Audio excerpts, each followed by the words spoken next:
Hello and welcome to Spot the Markets by Mercury Partners Academy. This is Marcello Zanardo, CEO and founder and adjunct professor at Ca' Foscari University of Venice. Sorry. This is a financial analysis for the week up to the 14th of June. In terms of the key event last week, it was mainly in France, French President Macron called for a snap election after right-wing victories in the European Union. That sent a lot of European markets, especially the French market, down. In the US, the Dow Industrial lost 0.54%.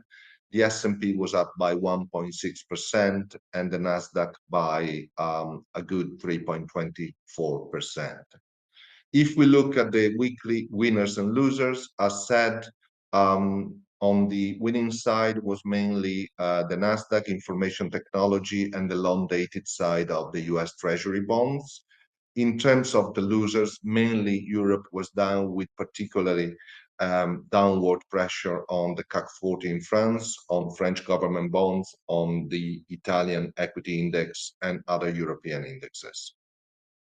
The big picture year to date, Bitcoin is still up there, up by 58%, with the Nasdaq, the Nikkei 225, the S&P being the top three relevant performing markets year to date. Also, gold is up by 13.4%.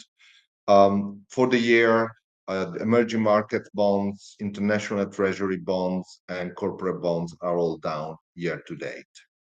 In terms of global equity sector performance, global tech and communication services continue to dominate the sector's performance, and we're seeing a decoupling in terms of performance of the US equity market led by artificial intelligence and other sectors, also in the same market and the rest of the world. Real estate and global materials are down year to date in terms of sectors.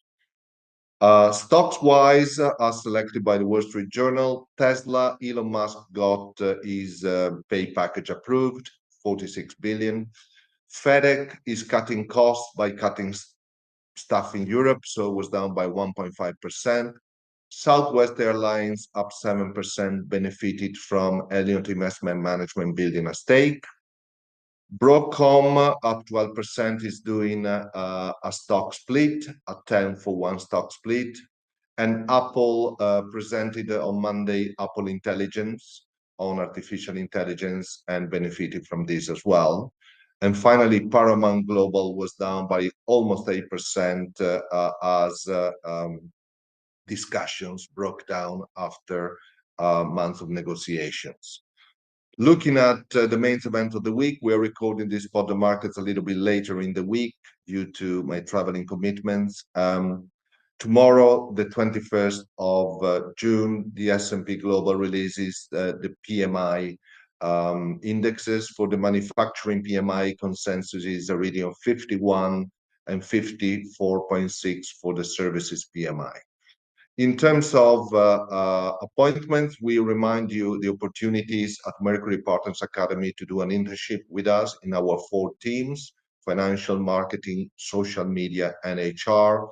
And we continue to invite to follow us on our social media for the Spot the Markets and the other videos with our institutional guests, and also for many other events. That's all from me, and we'll see you soon next week.